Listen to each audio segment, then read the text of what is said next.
Good afternoon, everyone. Let's get started. So we can use all our limited time we have here efficiently with our two authors.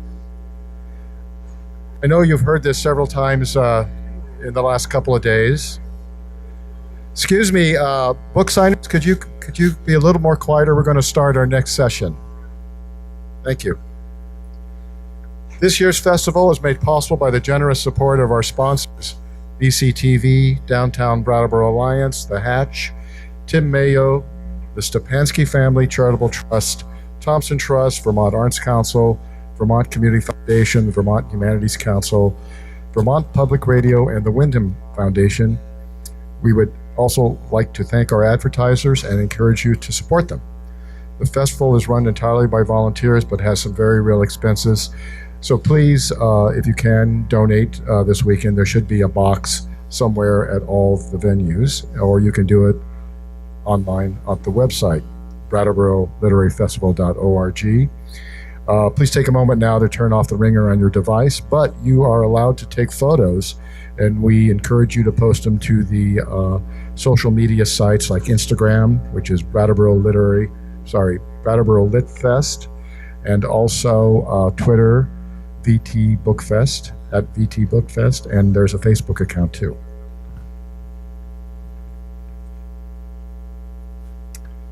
So I'll be introducing Helene Stapinski. In spite of Helene's Polish name, she is really half Italian.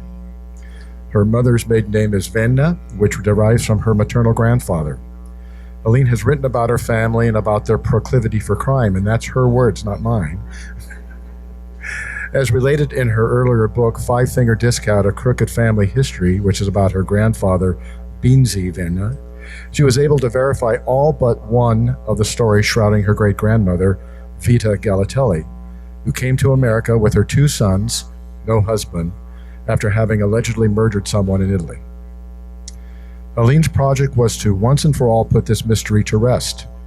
The journey, which culminated in the book Murder in Matera, a true story of passion, family, and forgiveness in southern Italy, takes her 10 years to complete the research, with multiple travels to the Italian region of Basilicata, the province of Matera, and the villages or comuni of Bernalda and Bisticci. Research in Italy is difficult due to the repositories and records that are not online and which need to be viewed at the site of the Provincial State Archive or even at the town record level. Helene's genealogical journey, which is rarely cut and dried, was going to be made more difficult in that all records would be in either Italian or Latin, and there would be many obstacles facing her along the way. She had to peel back onion layers of stories, memories, and 19th century records found in dusty repositories to get at the truth of the claim that her great-great-grandmother was a murderer. There were accusations that this ancestor was also a loose woman. In order to research the records effectively, Helene enlisted help of researchers on the ground in Basilicata to get to the truth, but she is also there in the archives herself, viewing the 150-year-old documents. I know Basilicata as my maternal grandmother is from Potenza, a large city and capital of the province there. It is remote land with hills of olives and vineyards, ancient caves, rich valleys, and there's an incredible forlorn beauty that harbors many secrets, and you'll know it. If you've ever read Carlo Levi's Christ Stopped at Epoli or seen the film, you really get a good picture of that land. It's a fascinating story full of tension, humor, descriptions of food, a requirement of any book on Italy. Because of the details of Vita's life story cannot be known, Helene fills the pages with an imagined past. As one reviewer put it, but if the style is streetwise Hemingway, the theme is Faulkner in a nutshell. Many of the searches for the truth in our own family stories end with a examination of our own identity, and it happened this way for Helene. Helene is the author of 3 books and has written extensively for the New York Times, New York Magazine, Salon, Travel and Leisure, and many more publications and essay collections. She's been a newscaster in Alaska, where she lived for a time, and has appeared on National Public Radio, The Moth. Her June 2nd opinion piece in the New York Times, When America Barred Italians, is a must-read and boldly puts an historical context of recent anti-immigrant expressions especially when it comes from the unexpected corner of second and third generation immigrants themselves, who have forgotten the difficulties that their ancestors experienced. Helene just returned from Basilicata in September, going back to Bernaldo to celebrate her book. Please welcome Helene Stapinski.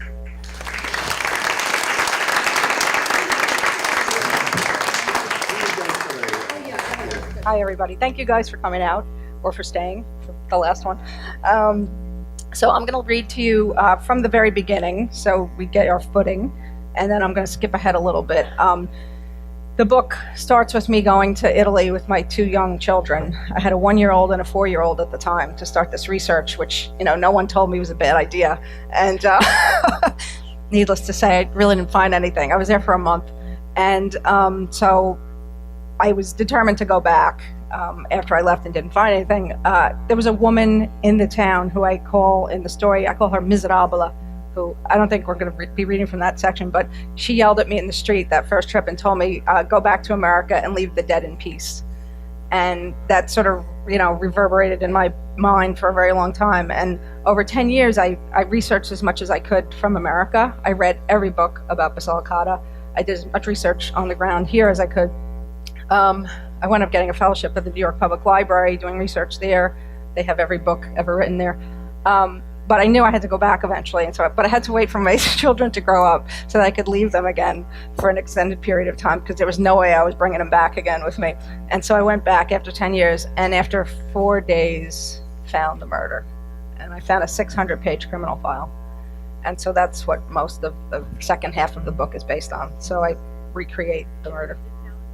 Yeah, well enough. It's in, it takes a while to figure it out because it's in this calligraphy, this Italian calligraphy, but once you get it, you have to kind of identify each letter. It's almost like, runes, But after you figure it out, you figure it out. And then there's the town historian who helped me a lot because he knew the context of that time. The murder took place in 1872, it turns out.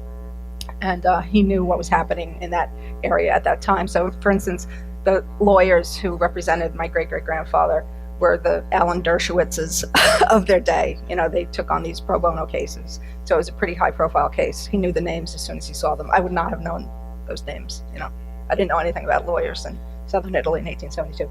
Anyway, so I learned a lot. As you can imagine, it's all in this book. All that history I learned over those 10 years, about the region, and that's what I put into the book. So here we go. I'm going to start from chapter 1. Vita was a murderess. She took a life and ran. Maybe she shot, maybe she stabbed. No one was sure. But she took a life and ran. She left her husband behind and crossed the Atlantic Ocean with her little boys, running from the crime. She made a home in the first place she found, an industrial city of train tracks and smokestacks and horse-drawn carriages with manure in the streets where the bonfires burned as high as the rooftops on election night. In the end, she got hers. Boy, did she get hers. She paid the ultimate price. Ma would tell me about Vita as we sat in our bright yellow kitchen in Jersey City, New Jersey, circa 1969. As she spoke, she cooked sauce on the stove, slowly turning the red, bubbling lava inside the pot with a big metal spoon, meatballs bobbing at the top. She dipped some crusty Italian bread in the pot and give me a taste, the hot sauce burning and shredding the roof of my mouth because I was too impatient to let it cool off. Between bites, I listened and nodded and colored in my coloring book. It was before I had started school, and those stories were my first lessons. I saw Vita in my head, her wild eyes, her passion, long hair whipping in the wind off that ship on the blowing ocean as she held her boys tight. Ma was a great storyteller, but nothing compared with her father, Grandpa Beansy. He'd spent time in Trenton State, the big house, and loved to tell us about prison life. Guys who liked to crochet, guys who kept mice as pets on little leashes, men being carried off to the electric chair. His hands would shake and his knees would buckle, and he would pretend to cry as if making his way down the last mile, the long corridor to the execution chamber. He was a real charmer, Grandpa. But most of all, he loved to tell stories about Vita, and he told them to my mother. Grandpa's parents had passed the story of Vita down to him, and he'd told Ma. Like a game of telephone, it was passed from mouth to ear and mouth to ear through the generations, changing, shifting, breathing, until it landed finally in my little ear, my orecchietta. Vita Galatelli was my great-great-grandmother, the first on the Italian side to come over to America. She came in 1892 with her two teenage sons, Valente and Leonardo, my great-grandfather. Vita had had 3 boys, but Ma said the youngest was lost on the way over. Ma had no name, no proof, only the story. The myth, really. They left for America because Vita and her husband Francesco Venna had murdered someone back in Matera, a province tucked away in the farthest reaches of southern Italy. It was a place my mother and I knew nothing about, filled with such intense poverty that no one really liked to talk about it. The name Matera came from the Latin word for mother. It was the motherland, but no one in my family ever considered going back. Tourists didn't visit, and even Italians from other parts of the country barely knew where it was on the map. I looked in the atlas and found Matera at Italy's instep between Puglia and Calabria in the region of Basilicata. Ma told me that Vita's husband Francesco stayed behind in southern Italy, though his last name Venna traveled with my family to America. In Italy, maybe because of all the red tape involved in changing their maiden names, women kept theirs. But the children took the husband's name, in our case, Venna. It was unusual for a woman to travel to America without her husband, or without him having gone to America first to scope things out. So just the fact that Vita went solo with the kids was a sign that something was a little crazy. Bots, as my mom liked to say. Women were rarely in charge of their own destinies back then, or if they were, no one ever told stories about it. In the movies of Martin Scorsese and Francis Ford Coppola, which my big brother loved, the Italian women were minor characters, usually in the kitchen, cooking like my mother. While making chicken cacciatore, doing laundry, or combing their daughter's hair, maybe they were wishing they could tell the stories and make the decisions and have the adventures. But Vita was different. When I was a teenager, my mother upped the ante with a new chapter, a cautionary tale. I was old enough to get pregnant, so Ma told me that Vita had been a loose woman, or as Vita's own daughter-in-law, my great-grandmother liked to call her, a puttana. They didn't get along, as you'd imagine. I imagined Vita on a busy street corner giving passing men the eye. Maybe this explained why my family was particularly good at making pasta puttanesca, which we called refrigerator pasta. We could whip up an amazing meal out of just a few random ingredients that were on hand, as the prostitutes once did for their hungry customers. Ma said that Vita had sons by 2 different men. Someone named Greco was involved. He was either a lawyer or a lover, and somehow helped Vita escape to America.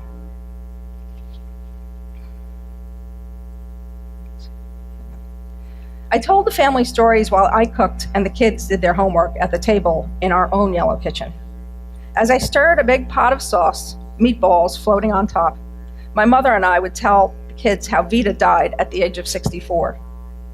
She was hit in the head with a sock full of rocks in Jersey City on Mischief Night, the night before Halloween, when all hell broke loose and bonfires raged on its dirty streets. Had she not been smacked in the head, Vita probably would have lived longer. Due to genetics and the Mediterranean diet, the women in my family lived long lives, well into their 80s. I'm hoping I've got the Italian gene. We all went to visit Vita's grave once, looking for the first clue to the family mystery.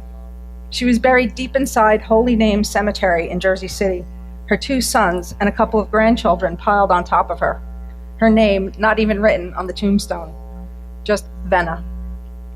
I realized, now that I had my own kids, that my mother told me the story of Vita and Francesco over and over, not just to pass the time or for pure entertainment value, but to teach me something.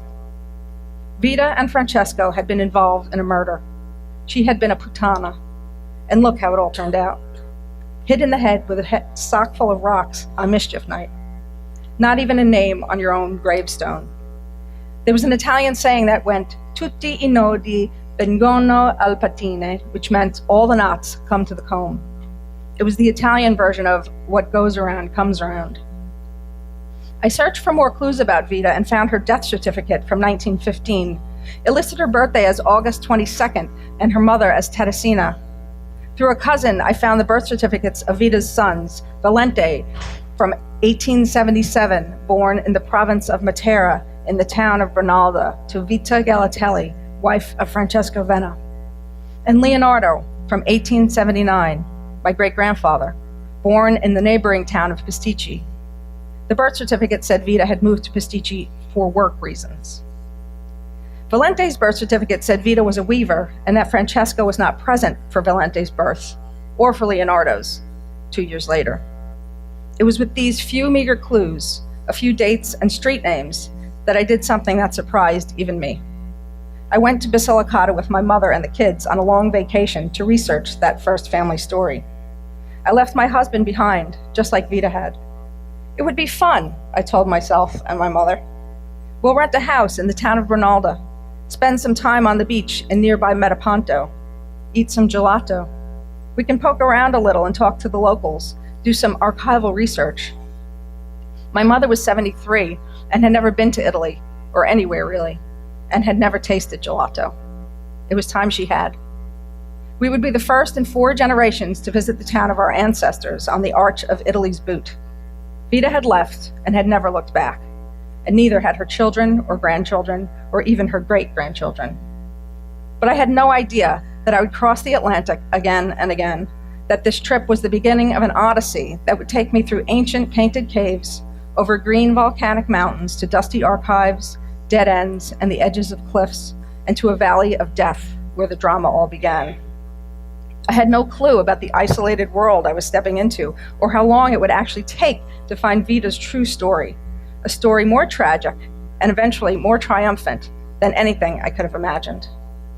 How could I have known there was something hidden at the end of my 10-year journey that would change my view of my children altogether, that would make me question my very own identity, that in the end I would discover 1 shotgun blast and 5 dead bodies, most of them belonging to my family.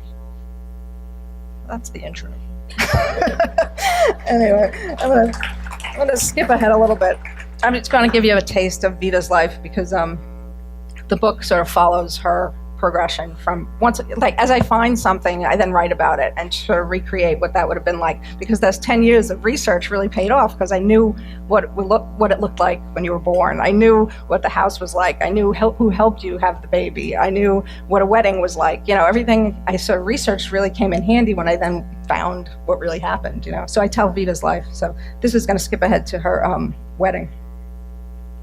On Sunday, the actual wedding day, November 20th, 1870, Vita put on her white wedding dress, which her mother had finished sewing for her just that morning, a final stitch saved for right before the wedding, for good luck. Teresina helped Vita with her white veil, similar to the veils of the bridesmaids, her sisters and friends. The matching veils were to confuse the evil spirits, so they wouldn't put a curse on the bride. Vita and Francesco, without touching or holding hands, walked to the church together, the one built centuries ago by Bernardino di Bernardo. The bell in the tall ginger-colored tower rang out, signaling to the town that a wedding and mass were about to take place. In the street, on the way to the mother church, townspeople placed obstacles in Vita and Francesco's way: a broom, a crying baby. It was an Italian tradition to represent the challenges that lie ahead: housework, the colicky kid. Once they safely reached the church, they ascended the 3 worn stone steps and went inside. The interior of the church was simple and whitewashed, except for its exposed wooden roof beams. An old wooden statue of San Bernardino stood guarding one corner, and in another, a mural of St. John the Baptist looked over the baptismal font. A cemetery for children in Bernalda who died before the age of 7 lay beneath this spot, underground. Vita and Francesco approached the white marble 18th century altar, one of 3 altars, this one decorated with a medieval mural of Jesus being crucified, with Mary Magdalene at the bottom of the cross.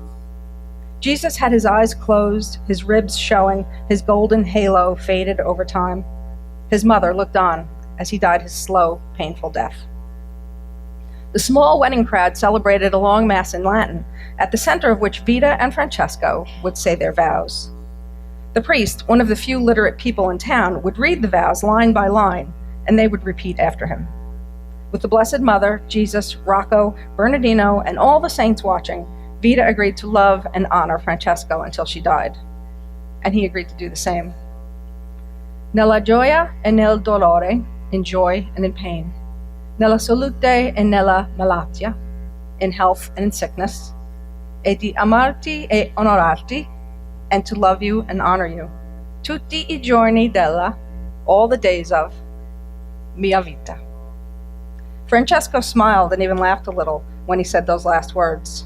Mia vita, my life, my vita. They were now one and the same. And then with his calloused farmer's hands, he touched his Vita for the first time, taking her tiny and strong weaver's hands and placing a simple metal ring onto the third finger of her left hand. The left hand, the cursed side, to ward off evil spirits. That finger was also connected to the vein that led to the heart. Francesco placed his rough palm onto her face and lifted her chin. Her skin was surprisingly soft, he thought. He gently tilted her face up toward his and kissed her thin lips for the first time. It was Vita's first kiss ever, though Francesco had probably had some practice with the local puttana.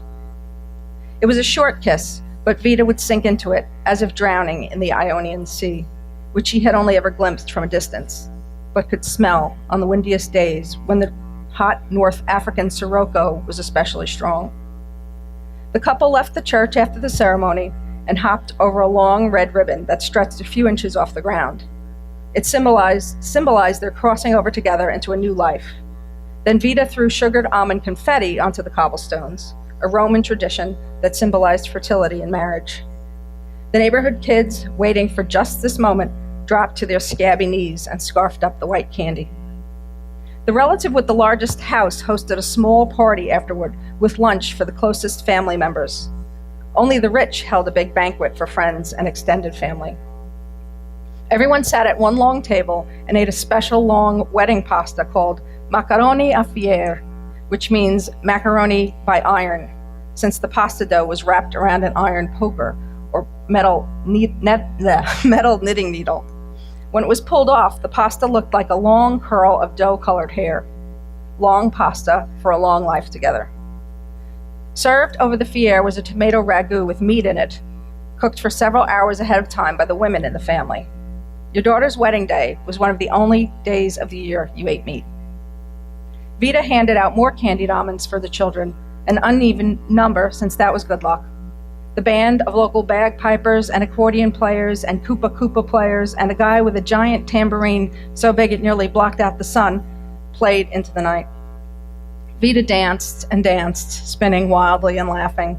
The guests then presented their gifts to the couple, simple offerings, liquor, sugar, a chicken, some eggs.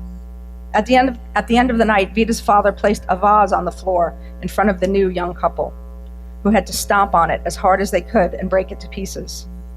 According to tradition, the shards would be counted and would stand for the number of years they would be happily married. But Francesco stomped so hard, there was only crumbs and dust left. Everyone laughed at his passionate attack, but the fact that there was no actual shards worried Vita. It was a bad sign. I'm just going to jump to, it's a very short chapter.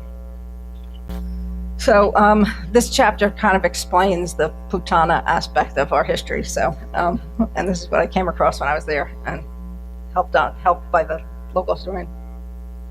Vita forgot all about the pulverized vase, alone with Francesco on their wedding night in their tiny house. Francesco's naked back and shoulders were strong and tan, his muscles tight from his time in the army and all the work he did on the farm. She kissed him again, this time longer and deeper, sinking further and further down, as if happily drowning. Francesco placed his rough hands on her face and slowly moved them down to start undressing his new bride. Vita felt an electric tingle move through her entire body. Then, a sharp knock at the door. It jarred Vita and brought her back to the surface, her eyes open, her heart quickening. The knock wasn't unexpected, but was still a shock. Vita and Francesco had hoped they would be spared this one tradition on their wedding night, that they would be somehow passed over. It was the padrone, Greco. He was well-dressed and well-groomed in a suit with a hat over his recently cut hair. He took off the hat, stepped into the middle of the room, and said simply, Buonanotte. The padrone didn't need to say much more, since there was no doubt why he was here. He wasn't here to collect the rent or to see if Francesco was available for some last-minute farm work. He was here for Vita. Francesco obediently put his shirt back on, his shoes and his jacket, and without saying a word, without looking into the padrone's face, made his way toward the door. Before he slipped out into the cool November night, leaving his young virgin wife to his boss, Francesco tipped his hat to him, but looked into Vita's cheery eyes with his own sad eyes. In that fleeting moment, Francesco silently told her so many things, how he loved her, how he hated this man, and how he hated this life they had to live. Francesco wouldn't fight. There was no point, though he refused his consolation prize, a lamb dinner, in protest. Besides, he was sick to his stomach. Vita thought about fighting back, punching Greco in the face and making a run for it, chasing Francesco into the dark night, but it would only end in disaster. She and her family and Francesco and his family would be punished and barred from working the farm. They would starve. In Italy, the saying was, "Don't spit in the plate where you eat."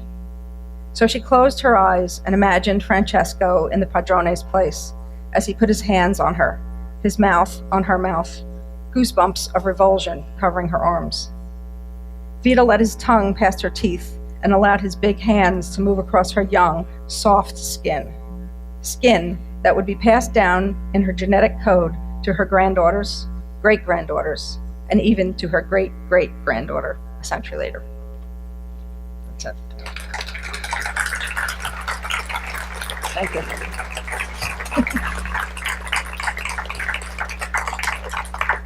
We can talk more about that later, but that was called prima notte, which was a right in a lot of Europe where the farm owner was allowed to sleep with demanded to sleep with the virgin bride of the farmers. So it's an awful tradition, obviously. Anyway, next up. So I had the pleasure of meeting our next author last night at our author's dinner, and I can personally attest to the fact that she is not only charmingly inquisitive, but also a great conversationalist, and is a great listener, which is very valuable and precious in writing. And she's also a person of unusual insight and candor. Alexandria Marzano-Lesnevich spent 10 years working on this book, and I believe every year was probably very hard won. The Fact of a Body, a Murder, and a Memoir is an exploration of how tragedy can ripple through generations and families, affecting countless people for the rest of their lives. A Harvard-trained legal expert, Alexandria spent years poring over 30,000 pages of case files, unraveling the story of the death of a 6-year-old boy and the testimony of his murderer, a pedophile who was facing the death penalty. At the same time, she deftly weaves in her own story, her own experiences, and her own retelling, and feelings of both love and terror that she felt for her grandfather who abused her as a child. This story is so compelling precisely because Alexandria combines sensitive and compassionate storytelling with the inescapable facts of the case of the 6-year-old boy, as well as her own life, ultimately confronting her grandfather, the murderer, and herself to create a work not only about death, but about the reclamation of life. Thanks, Leah. Thank you, Alexandria, for coming. All right. Thank you. Thank you, Leah, for that very thoughtful introduction. I feel so fortunate to have met her. And yes. And thank you to Helene for that riveting read. That was fascinating. To the Brattleboro Book Festival for having me here. This is such a lovely, warm festival. You know, you can really feel like the love of books and the beautiful landscape. And thank you to all of you for coming. Now, because of the nature of the material I work with, which I will talk a little more about, and we can certainly talk even more about after, I just need to read you this.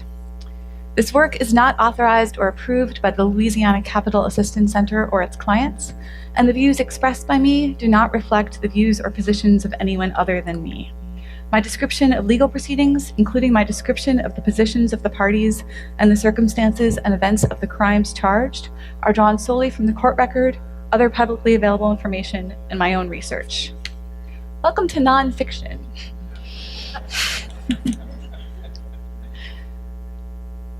Chapter 1, Louisiana, 1992. The boy wears sweatpants the color of a Louisiana lake. Later, the police report will note them as blue, though in every description his mother gives thereafter, she will always insist on calling them aqua or teal. On his feet are the muddy hiking boots every boy wears in this part of the state, perfect for playing in the woods. In one small fist, he grips a BB gun half as tall as he is. The BB gun is of the Daisy brand, with a long brown plastic barrel that the boy keeps as shiny as if it were real metal. The only child of a single mother, Jeremy Guillory is used to moving often, sleeping in bedrooms that aren't his. His mother's friends all ran houses along the same dead-end street the landlord calls Watson Road whenever he wants to charge higher rent, though it doesn't really have a name, and even the town police department will need directions to find it. Settlers from Iowa named the town after their home state, but, wanting a fresh start, pronounced the name Iowa, even as they kept the spelling.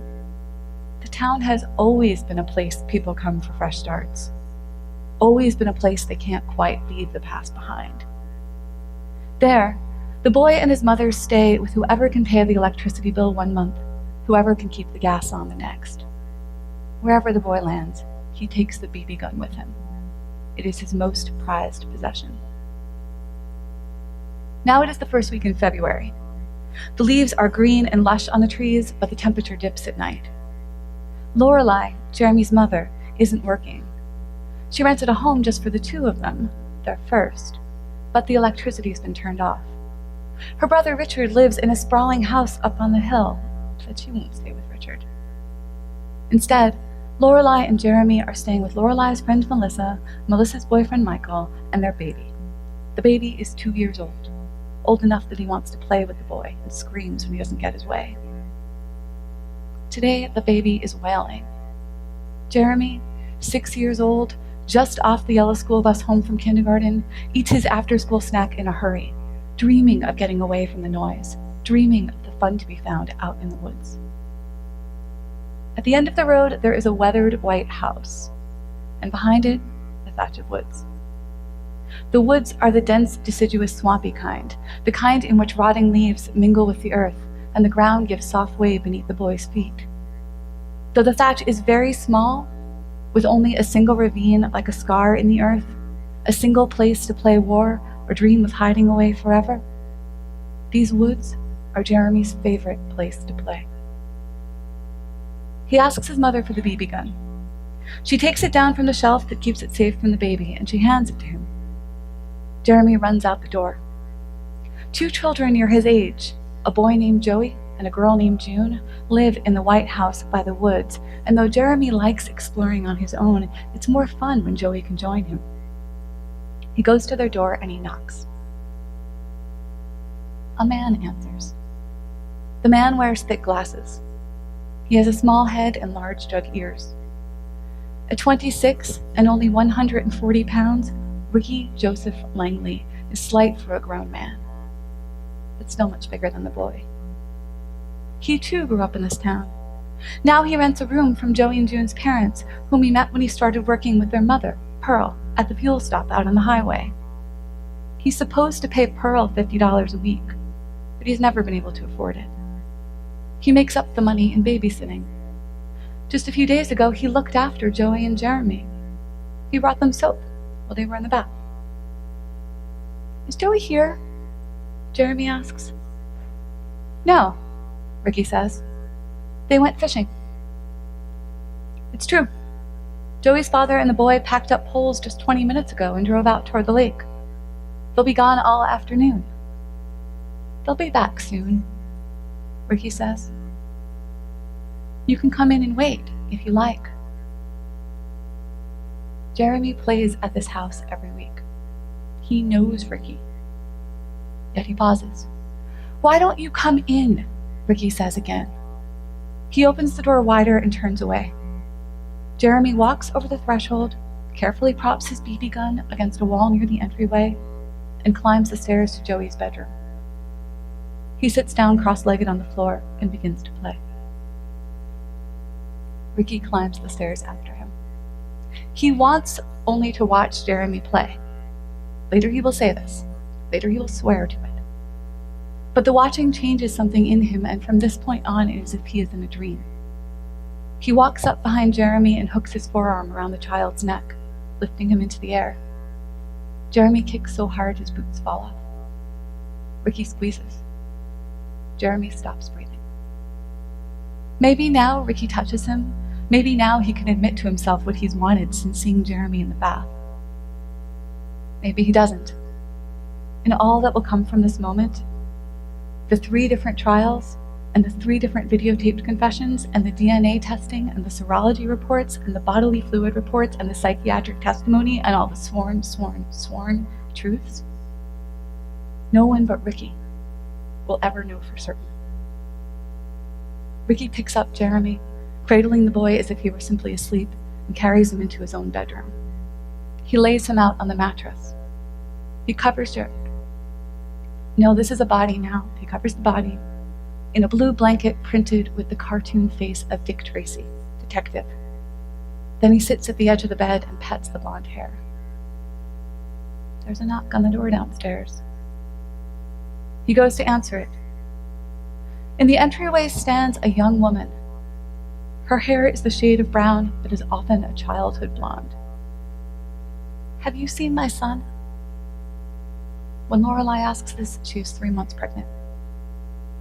Who's your son? He asks. Jeremy, she answers. And Ricky realizes he already knew. No, he says, I haven't seen him. She sighs. Well, maybe he's gone to my brother's. Maybe, Ricky agrees. So why don't you come on in? You could use our phone. You could call your brother. Thank you. Lorelei steps inside. To her right, propped up against the wall, is a Daisy brand BB gun. Its long brown barrel shiny and smooth. But she steps to the left. She does not see the gun. He offers her the phone and she dials, looking for her son.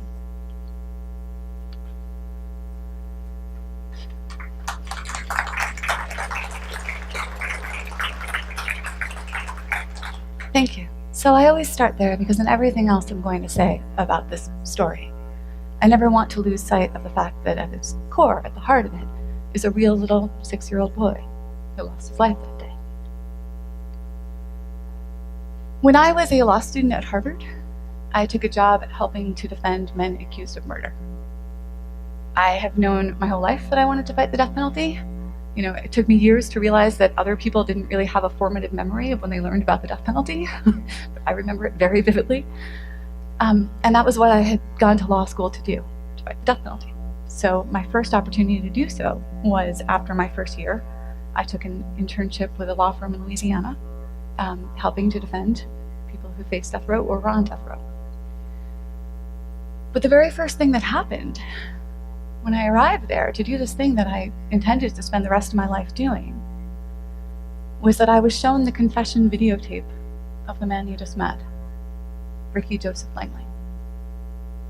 The day I watched that tape, I was 25 years old, was wearing a brand new suit, first ever suit, sitting in a chair in the law firm library looking at this tape. But as I watched him not only describe murdering Jeremy, but also describe the pleasure that he took in molesting children, suddenly I wasn't 25 anymore. I was a child. And I could feel my grandfather's hands on me, doing exactly what Ricky was describing doing. In that moment, despite what I believed, despite what I intended to spend my life doing, I wanted Ricky Langley to die.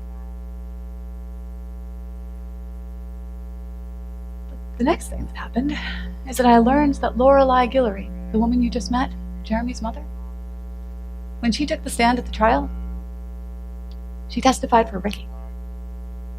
She pleaded to keep him alive.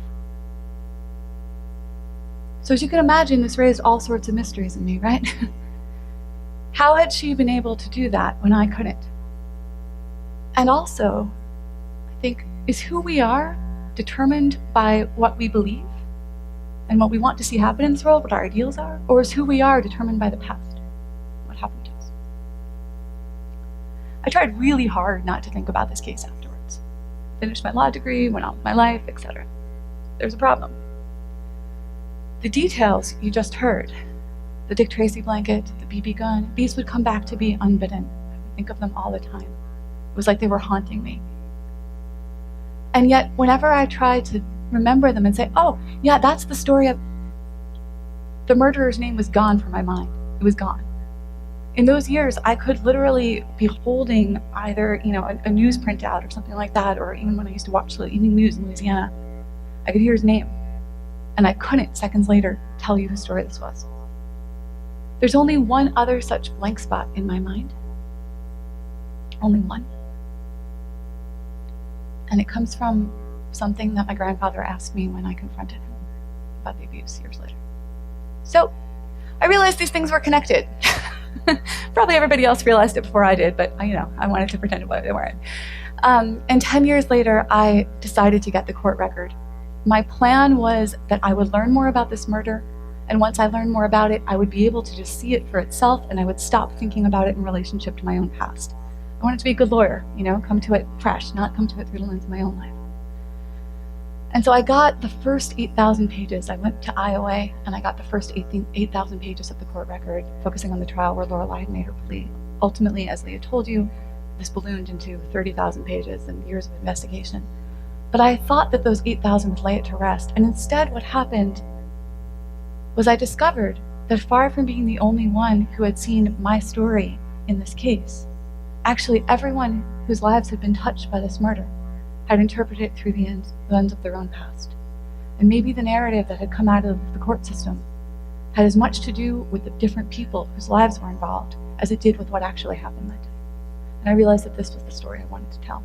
So the book weaves a reinvestigation of the murder, told much as what you just heard is told, where I'm sort of using the record to recreate what happened, with stories from my own family that get at this question, I think, of the mysteries that haunt us. I uncovered another mystery along the way. I may have uncovered another murder.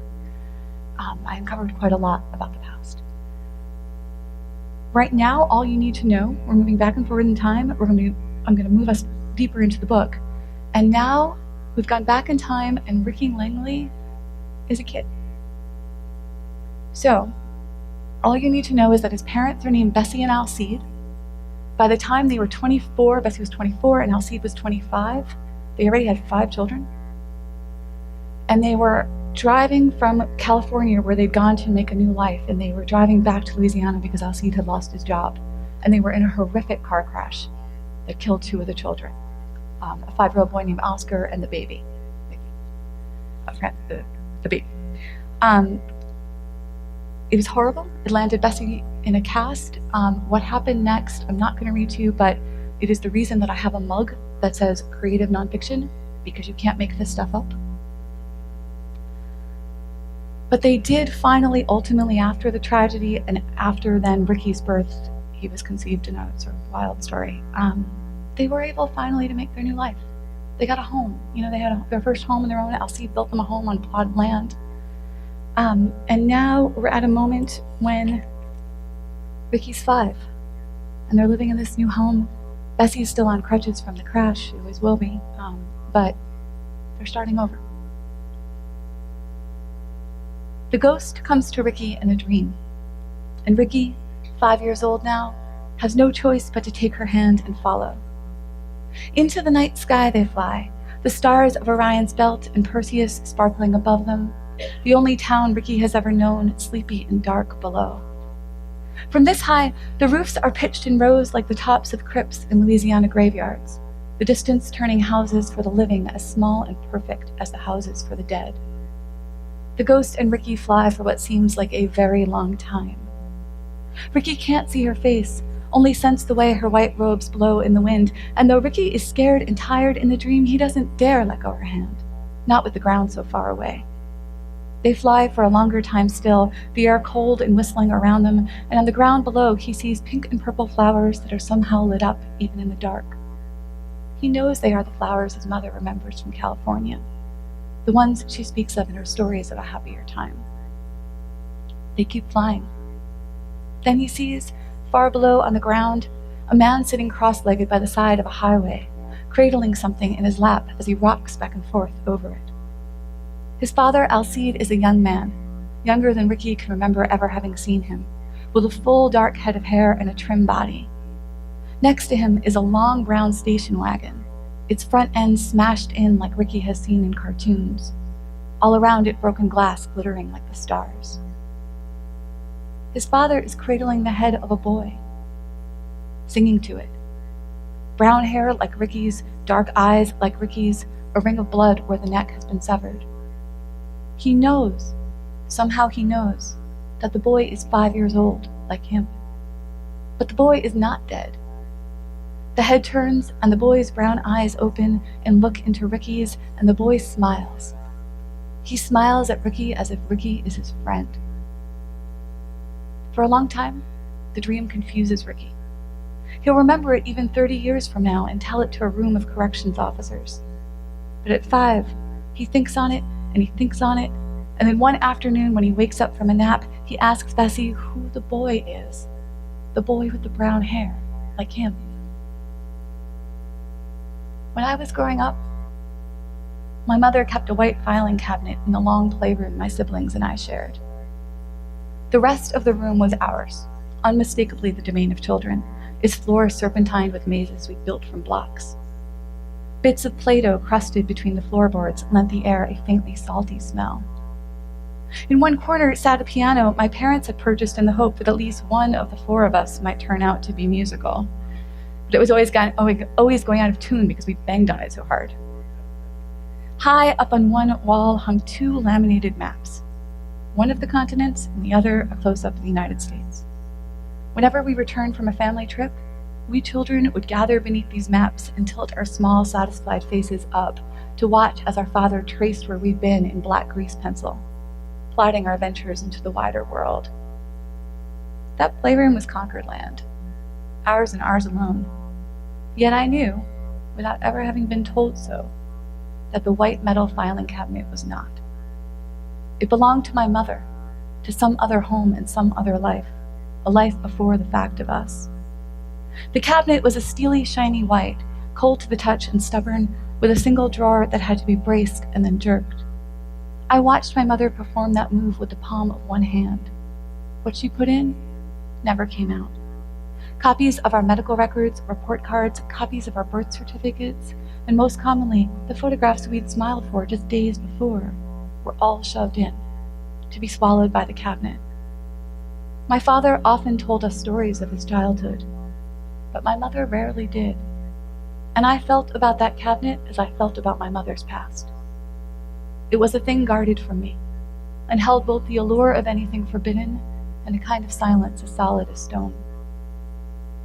So one rare afternoon that I was alone in the room, I mimicked my mother's flat-palmed lift and was rewarded with a hospital chart that I slowly realized wasn't referencing me or my sisters, but another girl. I didn't tell anyone. I hadn't been looking for the chart. I hadn't known it existed to be looked for. But there it was, proof of a baby, proof of the sister now gone. Bessie braces her hand against the doorframe and leans hard against her crutch. The rooms are small but clean, the wallpaper new. She's been making up the bed in Darlene and Ricky's room, Darlene's Ricky's sister, and the effort, the balancing, has winded her. The new baby, Jamie, is down for his afternoon nap. Ricky's sisters and Ricky are home from school. Ricky has fallen asleep on the couch in front of the television, and when he wakes up, he runs to her and pulls at the corner of her house dress. She knows that look on his face, spooked. He must have had the dream again. "Mama," he says, "who's the boy?" She's just about to tell him that the dream isn't real, just a dream, and the boy's not real either. Neither she nor Alcide has ever spoken to the children about the crash. But when she speaks, different words come out. "Follow me, sweetie." Who knows why, the past comes through in the moments that it does. Who knows why a secret suddenly becomes too much to keep? I'll stop there.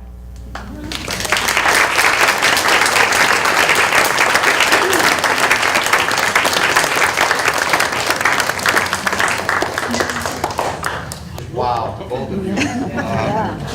I can tell what drove you to tell your story. What drove you? I mean, especially waiting the 10 years to go back. Yeah, it was a combination of things. It was mostly, I'm really stubborn. It's an Italian trait in my family, and someone telling me to go away and not research it is going to make me want to come back and research it. That's the main thing. I'm a reporter, and I always get the story, and that's the way it is. I have to get it. I keep going till I get it. But there was also an underlying thing. My kids, I was worried about, that they would have like this murder gene in their and so that was sort of under the surface, like worrying about my kids and whether they were going to become, well, maybe not murderers, but whatever, that bad gene was going to carry over. So I really wanted to find out if this was true, if the story was true. And I don't want to give it away, so I'd like you to read it, but it all turned out in the end. It's all good. My kids are fine. My daughter might even be here, actually. She's 14. Anyway, and my son just went to college. So far, no one has murdered anyone, and we're fine. So, yeah, but it was a combination of just my stubborn nature, my reporting head, and this fear of this criminal gene in my family. So.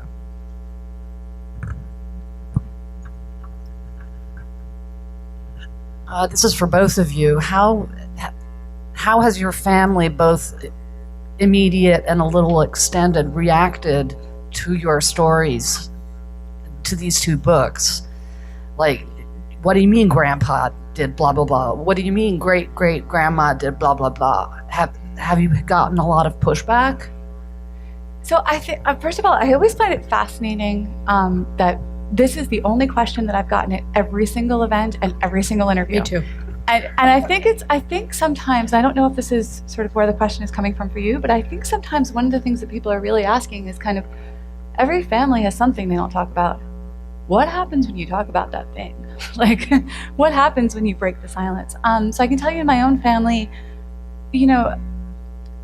one nice thing about it taking me so long to write this book, because the structure sort of weaves back and forth over 50 years. I was drawing off of 30,000 pages of court records. I had to figure out, and I care a lot about suspense, as you might, I hope you could tell.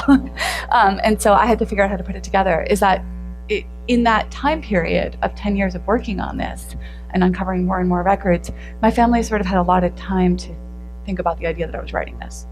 And I wasn't the only one in my family, far from it, who my grandfather molested. And so it meant that we were going to have to talk about something that we just hadn't talked about. And in fact, people were pretty devoted to not talking about. So that's been complicated, but there's also been a lot of love in it. So it's brought about conversations that I don't think we would have had otherwise. The book's only been out since May. They, of course, read it in advance, but it brought me closer to some people. It made things more complicated with others, but I also am noticing that it's a shifting thing, that it's like, I know how it's been for them so far, which is like, oh God, we have to talk about this thing. And I know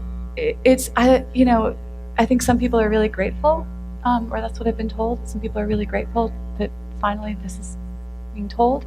And it's harder for others, but I think every family has complexities and love. And so it's complicated and there's love, and it's complicated and there's love. Yeah, same thing here. My first book was actually about the criminals in my family in America. It was called Five Finger Discount, A Crooked Family History. I wrote that back in, I guess it came out in 2001. So my family was already, in shock by the time this one came out. So they had gone through the mill with that. And that was a little more of a problem than this book. This one went so far back into the past that it really didn't bother anyone so much, that I know of anyway. And but that first book was a problem. I had relatives calling me, yelling at me. I had one great aunt assaulting my mom in the hallway of her building. All kinds of bad stuff happened when that first book came out. But this one wasn't quite as much of a problem. I have gotten feedback, though. I have a cousin who lives out in California who I've never met, who, there's two sons of Vita, right? There's Valente and Leonardo. Leonardo's my great-grandfather. Valente's her great-grandfather. She's around my age. She lives in California. She found out about this book, never met me, just read it. She called me and said, "Oh my God." Oh my God. And she hadn't finished it yet. She was halfway through. I said, "Well, wait till you get to the ending." And then she sent me a message and said, "Oh, I can't even talk to you right now. I'm going to have to get back to you." So it's a pretty big, shock. And so, I'm getting feedback from people who are in the family who I don't even know, so that's kind of interesting.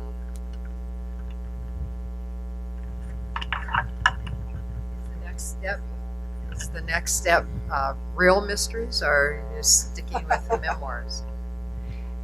So I'm really drawn to this question of how we make stories out of the past and how we do it in families, but also how we do it publicly. Like with this one, relatively simple murder, yet the story was told many, many different ways and has come to mean varying things. In fact, there's a play.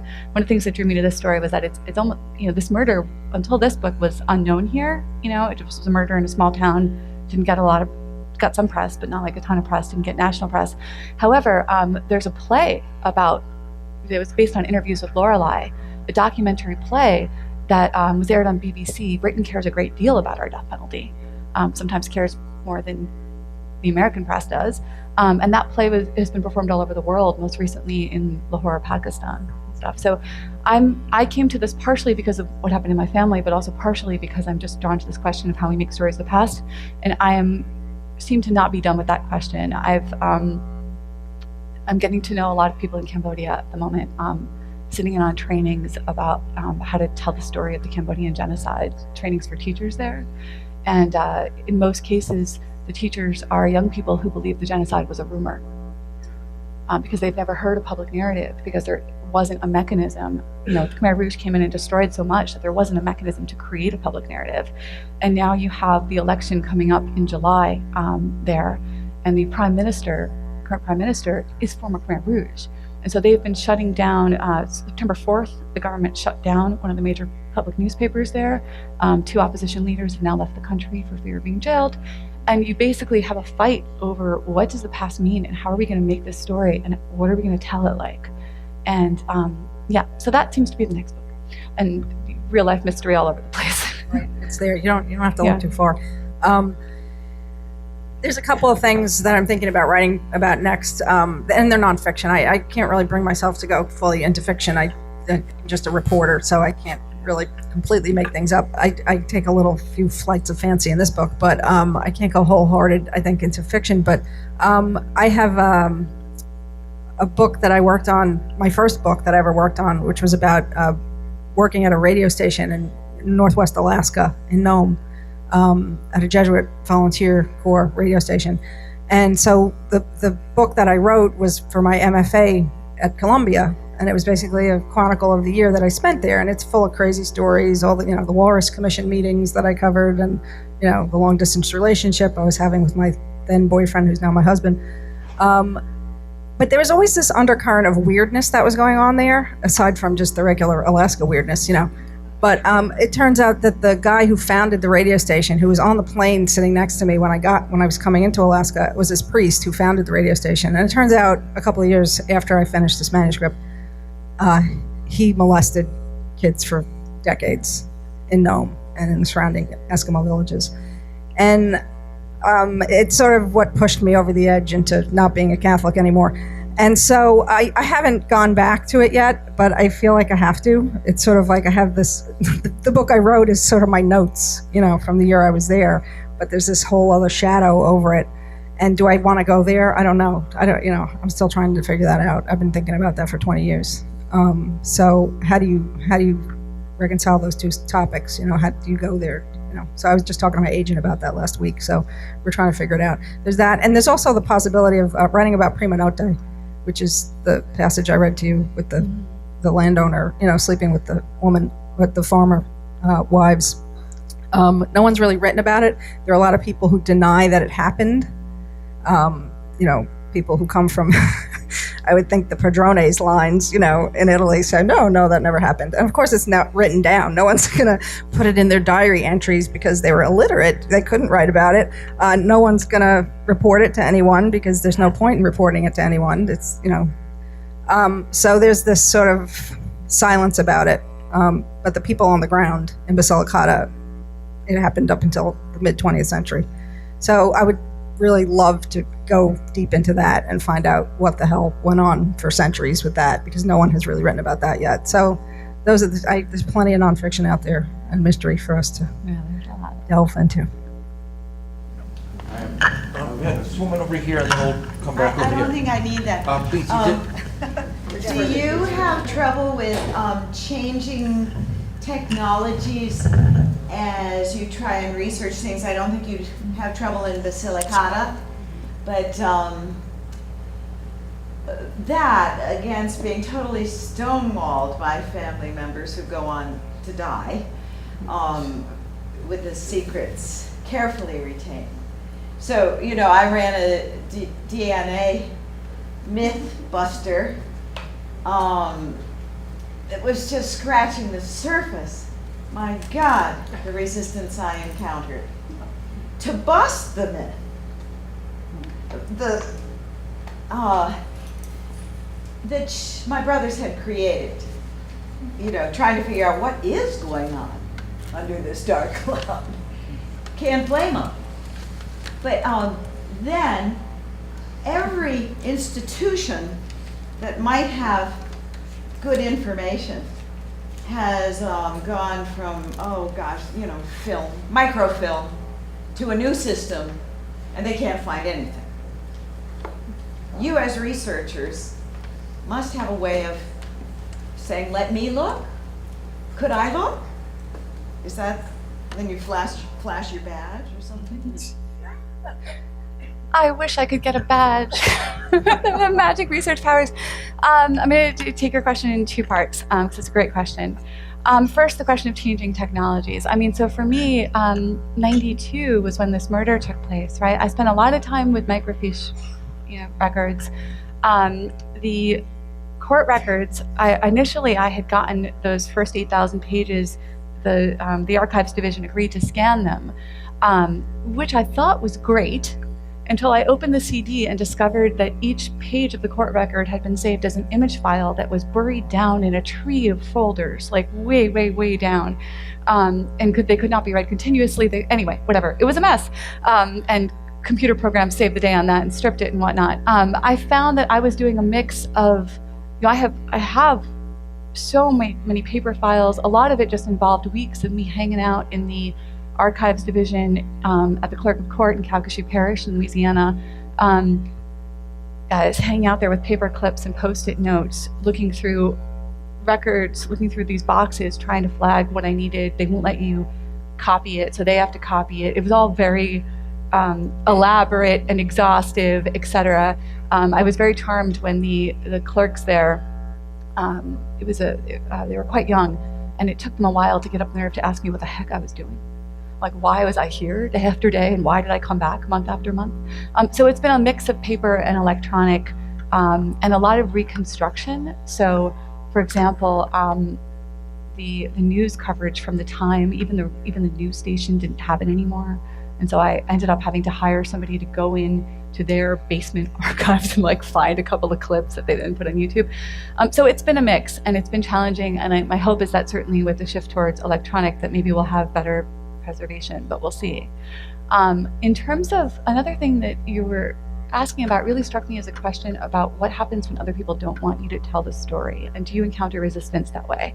And I'll say, oh yes. In a small town, this murder isn't even in the crime file at the local library. Like the local library, the crimes listed are all like somebody, I'm not making this up, somebody's trimmed all the flowers from this public space and stole the flowers and stuff. And the most shocking murder to happen in the town is not even in there. And the other murder I uncovered was completely covered up and thrown out of the trial and all this other stuff. So when I started digging into that, I got a lot of, why are you doing this? Why are you, this, woman from a northern place, coming down here to dig up these old stories? And in fact, I ended up having to fight a federal lawsuit for access to some of the records in this. We fought it out for a year because some of the main characters in the book are lawyers, and they were not too happy that I was going to tell the story of some really questionable things, some really dodgy things that happened in the trial. I ended up getting a team of pro bono lawyers from the Reporters Committee for Freedom of the Press, which is an amazing organization, and we fought it out for a year. And finally, as you can tell, I did in fact get to tell the story and use the records and all that stuff. But I would say, yeah, I mean, and that's part of, I think, what makes history so interesting, is that it's not an objective narrative. It is a narrative that people have interest in, that power shapes, and that there's always a storyteller.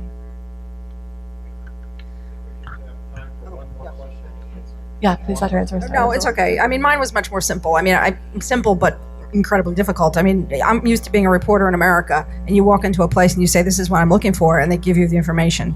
In Italy, not so much, you know. They would just say, we don't have that, come back in 3 weeks, and walk away from me. You know, it was a dodge. And that's why I didn't find anything on that first trip. No one would talk to me. I had to hire researchers eventually to help me. And I eventually found the 600-page criminal file in Matera, in the that's the capital of the province. You know, I found a 600-page file there, and you know, that was this old. You know, nothing was on microfilm, nothing was on a computer. Everything was in that file. So, and then I was able to go back and find the marriage certificate and everything else that, and the birth certificates of babies we didn't know about, and you know, all kinds of things from that. So, one thing led to the next, but it was all paper. So.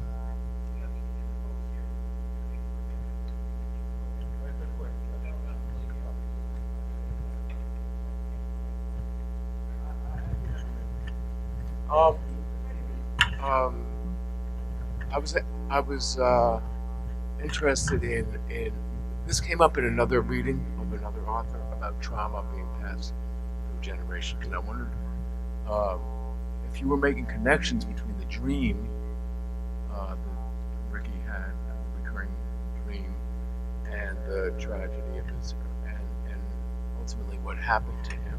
And just to say that my niece worked exclusively with people on the row in Atlanta. That was her work as a lawyer. Exclusively that. She's not doing that now, but for many years. So there's an interest in the death penalty as well, personally. But I wondered what you thought about the dream and the ultimate thing and the trauma passed on to the family. Absolutely. First of all, you know, thank you to your niece for her work. Once you start looking at the death penalty system, it's incredible how poor the representation is in so many places. And it's wonderful that she was doing that work. Important that she was doing that work. In terms of the dream, there's so little I can say about it now, but I will say it comes back. Oscar comes back. It comes back in ways that I never saw coming when I started investigating this case. And yes, absolutely. And there is one telling. Ricky gives many tellings of the murder. And he tells the story in many ways. He's obsessed with trying to understand what happened. Much as I became obsessed with trying to understand what happened. And one of the tellings, which is going to sound outlandish, and it is, but it's also not, and the book will explain more, one of the tellings he gives is that he strangled Jeremy. I wouldn't take this literally, but he strangled Jeremy thinking that he was strangling the ghost of Oscar, and was finally going to free his family from the effects, the many years of effects from that crash. And as you can imagine, with sort of an originating tragedy in my family that had ripple effects, you know, that didn't, I wouldn't say I bought into it literally, but as a writer who cares a lot about the way symbols capture things that we can't always articulate, that sent shivers through me. And he is serving a life sentence. He will always be serving a life sentence. There were 3 trials and he was ultimately sentenced to life. Hi. I want to thank you for your amazing stories, for sharing them with us, and also your amazing writing. You know, I think about that generational trauma and the way family secrets have so much power until you pull back the curtain and shine light on them. And I'm just wondering how the stories that you held about yourselves shifted and changed while you were doing this exploration and ultimately finding your voice in the story. Well, my whole identity shifted, but without giving away the end of the book, I can't really tell you how. But the story that I thought was the story was not the story, and the people who I thought were related to me were not related to me. So it sort of turned everything I had ever known on its head and it was kind of shocking. I was standing looking at these pages saying, oh, wait a minute, this is not what I started researching. It's a whole different story. And, you feel like when you see something like that, you're kind of falling through a vortex. It's sort of like I felt completely disoriented. And it took a while to process it, because just because you're finding it, you can't just go and then write it, because you have to really process it. But it turned out to be a whole different story than what I thought, and my identity is different than what I thought, and so it was a major issue for me. That's kind of what the book is about. That's what it became about. It didn't start out as that. It started out as just looking for this murder, but then it became this obsession, first of all, and then it morphed into this turning my identity upside down. So yeah, I didn't go in thinking the book was going to be what it became by any stretch. And I think that's the beauty of writing, though, and that's why I do it, and that's why everybody does it. Every time I write a story, I write regularly for the New York Times. Whenever I go in, I think I'm writing one story, and by the time I'm finished and I'm writing it, it's a whole different story. And that's the beauty of writing, really, because the story tells you what it is. You don't tell the story tells you. Yeah, I love that phrase, and I love that question. For me, I really thought I was trying to understand something outside myself. That's what I thought was going to happen. I was going to understand this murder, right? The real investigation ended up uncovering and fundamentally changing my own conception of myself. And I'll also add that sort of for years when I would tell people I was working on a memoir, right, their first reaction at dinner parties or whatnot, because 10 years is a lot of Christmases to say, yep, still working on that book. Their first reaction would always be, you're writing a memoir. That must be so therapeutic. And I'd think, not if you're doing it right. Like, you're digging it up, right? Because I was digging up all this stuff. And then imagine my shock when I held the first finished copy of the book. I cried. All of a sudden, I realized that it was deep, like having finished it was in fact deeply therapeutic, and then I had made a place for the past to live. And all that silence, didn't have to live inside me anymore. It lived between these two hardback, these two covers. And that changed my life. And I didn't even know that was coming. Thank you very much. That was a great question.